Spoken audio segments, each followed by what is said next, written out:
Actualmente el sistema de ahorro para el retiro está en un periodo de minusvalías debido a la volatilidad del mercado. Datos de la Comisión Nacional del Sistema de Ahorro para el Retiro muestran que esas minusvalías sumaron 304.657 millones de pesos entre enero y lo que va del año. ¿Qué impacto tendrá en el valor de los recursos en el largo plazo? De esto vamos a platicar con la vicepresidenta de vinculación de la Mafore, Marinieves Lanzagorta. ¿Cómo estás, Marinieves? Buenas tardes. Buenas tardes, Darío. Darío, muy bien, muchas gracias. Gracias por la invitación. Gracias a ti. También te saluda Rogelio Varela. Hola, Rogelio, ¿qué Hola, tal? ¿qué tal? Buenas tardes. Buenas tardes, Mari.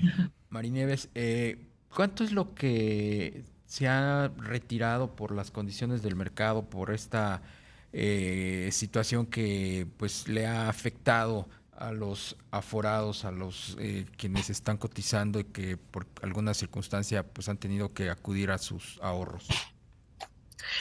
En retiro por desempleo, la verdad es que hemos tenido aproximadamente dos millones de retiros por desempleo, 2 millones de trabajadores han acudido al retiro por desempleo en los últimos 2 años, un poco más de 2 años del periodo de la pandemia. No es un monto, digamos, que tenga un efecto muy grande en el saldo total de las Afores. Sin embargo, sí tiene un impacto en el saldo individual de cada uno de estos trabajadores que hace el retiro. El recurso es de hasta el 11%, 11,5% más o menos de cada uno de los trabajadores.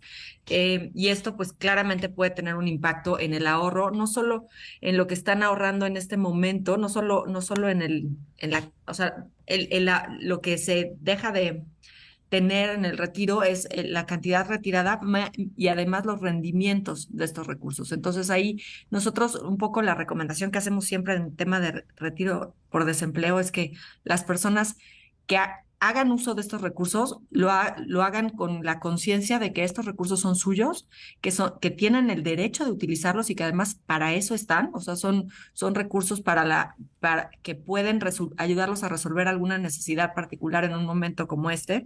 Sin embargo, la recomendación es siempre devolvernos a nosotros mismos esos recursos lo antes posible para no perder tampoco los rendimientos que estos van a generar en el futuro. O sea, Eh, de- no, no, estos no, recursos descuentan, perdón. estos retiros no afectan tanto al sistema, pero sí afectan al aforado en lo individual. Correcto, afectan muchísimo a la cuenta de cada uno de los trabajadores. En particular, descuentan semanas de cotización, que es muy relevante en el caso de los trabajadores que se pensionan por la ley de 1973, que se pensionan, que están más cercanos al retiro. Pues, al descontarse semanas, se reduce la probabilidad de tener una pensión o se reduce la pensión que podrán tener. En el caso de los trabajadores de la ley 97, el impacto es pues muy relevante en el ahorro y en la cantidad de dinero que tendrán disponible para su jubilación. Claro. Mari Nieves, y en el tema de las minusvalías, ¿qué podríamos esperar para los siguientes meses? Sobre todo, pues a partir de un escenario de tasas de interés que todo indica, pues seguirá en lo que resta del año y quizá una parte del 2023. Mil gracias, Rogelio. Lo que vemos ahí creo que es un muy importante estar como preparados para eso. Justo suena en algunos casos como contraintuitivo esto de se incrementan tasas, entonces ¿por qué las Afores ganarían menos? Eh, Mientras sigan incrementándose estas tasas de corto plazo, pues la inversión que realizan las Afores, que normalmente es en instrumentos de muy largo plazo, tiende a bajar su valor presente en el mercado, tiende a bajar lo que obtiene al venderse en los mercados financieros ese papel en este momento. Y por eso se ve esa baja, ¿no?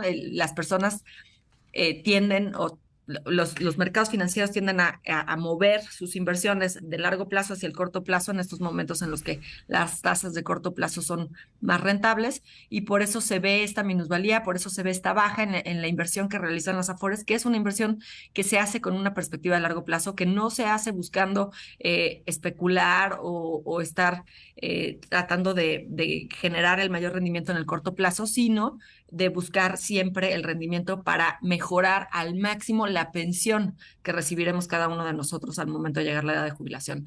Entonces, sí, si se continúan estos incrementos para la inversión de largo plazo ya existente en las Afores, por supuesto, se verán todavía estos impactos negativos, son temporales, un poco queremos hacer muchísimo énfasis en que esto es el valor de mercado de las inversiones en este momento.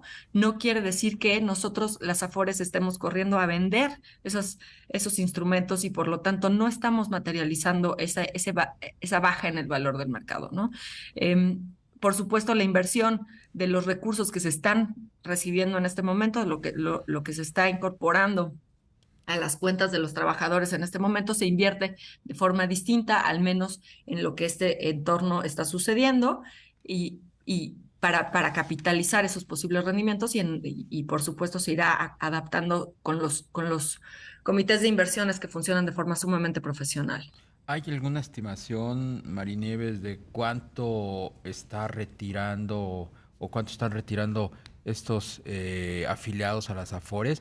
Lo pregunto para tratar de dilucidar si efectivamente pueden resarcirle a su propio ahorro lo que por las condiciones de la economía están teniendo que retirar. Sí, el retiro promedio de los trabajadores, por ejemplo, que ganan los trabajadores que ganan hasta un salario mínimo, realizan un retiro promedio de 8,700 pesos. Los que de 2 salarios mínimos realizan un retiro promedio de 13,300 pesos. Quienes ganan 5 salarios mínimos, su retiro es de más o menos 31,000 pesos. Es equivalente más o menos entre el 4 y el 10% del ahorro que tiene cada uno de los trabajadores. Claro. El tema de las nuevas inversiones que están realizando las Afores, ¿a qué tipo de papel se está dirigiendo? ¿En dónde están poniendo el dinero las Afores en estos momentos, Marinieves? Lo que sabemos justo por reporte de la CONSAR, ¿no? Cada Afore tiene estrategias distintas, cada Afore toma sus propias decisiones de acuerdo a unos comités de inversiones que, como te decía, son sumamente profesionales y cuidadosos en cómo invierten los recursos. Sabemos por los datos que ha compartido recientemente la CONSAR que hay un crecimiento en la inversión en instrumentos de deuda en los últimos meses, cosa que resulta al menos intuitivamente razonable, ¿no? De acuerdo a los crecimientos en las tasas. Eh, Sin embargo, esto ya sabemos, se modifica constantemente. Los comités de inversiones están siempre buscando las mejores alternativas para maximizar el rendimiento. Insisto, la inversión del ahorro de los trabajadores se hace con una perspectiva de muy largo plazo y por lo tanto cuidando esta posibilidad Pues de capitalizar mejor los rendimientos, ¿no? Pues te queremos agradecer mucho que nos permitas platicar contigo esta tarde, Marinieves Lanzagorta, vicepresidenta de vinculación de la Amafore. Con muchísimo gusto, Darío y Rogelio. A, Gracias por la invitación. a ti, hasta pronto.